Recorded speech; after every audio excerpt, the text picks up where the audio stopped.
What up, guys? This is one of the most important parts you can add to your Tenere 700 right here. We're going to tell you what this does and why you need one. All right, what up, guys? Travis here with Every Single Sunday, and like I said in the intro, we are adding an Acerbis chain guide to this Yamaha Tenere 700, and this is a part that basically fits right about here and keeps the chain in line with the sprocket. So as you're bouncing around off-road and your chain's flexing, it doesn't get to the side and come off. Now, every off-road motorcycle, and I mean every real off-road motorcycle, comes with one of these, and it's surprising that the Tenere doesn't. If you look underneath here, you can see those two spots where one's made to bolt on. So there's a few options. There's the Acerbis unit here, which I run on my personal Tenere. It's over there in the back behind the other one and the other one. So there's a Acerbis option. Yamaha sells one. And then I think Tusk, which is Rocky Mountain, even has their own. Looking at all of them side by side, this Acerbis unit is very nice. It bolts on pretty simple, and you don't even have to break the chain to put it on. So today's video, we're gonna look at this and show you how to slap it on there just in case you're interested in adding one to your bike.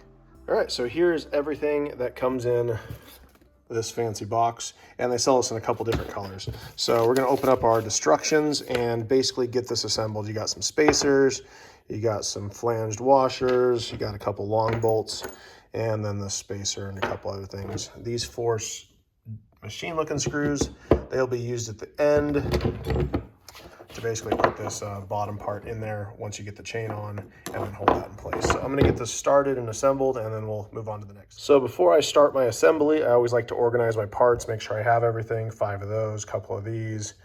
Go down your list here on the destructions, make sure everything lines up, and then we're gonna start putting this together. So we'll take our main block, lay it out just the way they have it in there.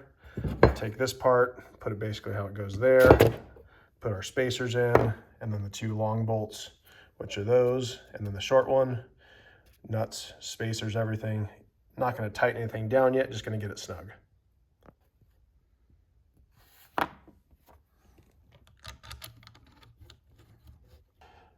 All right, so basically, you can see how this is all installed here. We got our 2 long bolts in the front.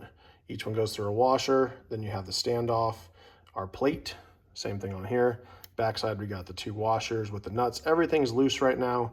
And then the rear portion, we have the short screw with another hat washer. We're gonna go ahead and snug up all this stuff right now and then move on to the next step.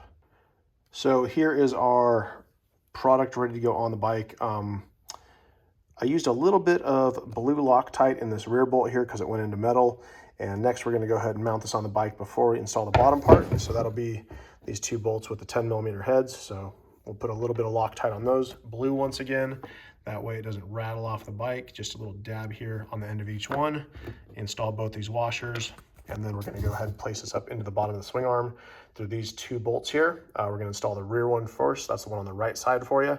And then the front one has a little bit of a slot so you have some play. You're gonna leave those loose, and then once they're both on there started, we'll go ahead and snug them up with a 10mm. So when you go to put this on the bike, looking down here on the bottom, you'll see 2 different spots. One of them right there, and one of them right there that these will go into. So to install this, basically gonna place the groove over your chain like that, and then lift this up with one hand, start the threads, and work the 2 screws in. All right, so here is our chain guide started. We just need to run these screws in the rest of the way, which is gonna suck this up here into place, and then we'll snug those 2 down, and then install the bottom 4 wood screws with the Torx bit. There she is, top 2 are tight now. Next up, we're gonna install this bottom slide plate. This fits with this part facing forward, and you cannot install this backward. It only goes in one way. If you try and put it in backwards, it won't sit flush there. So we're gonna take a Torx T20. That's little star bits if you're not familiar with the term Torx, T-O-R-X. And we're gonna run the 4 remaining screws in from the bottom, nice and snug. You do not want any sort of Loctite on these. They do not need it since it's going into plastic.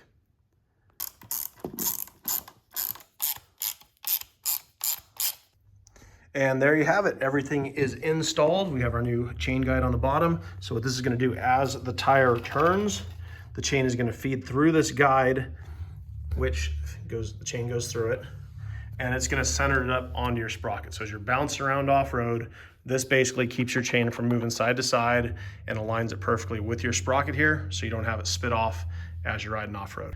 All right, guys, hope you learned something. Pick one of these up through the links below. Like I said, Acerbis makes them, Yamaha makes them, and Tusk makes them. There's a link for all three in the video description.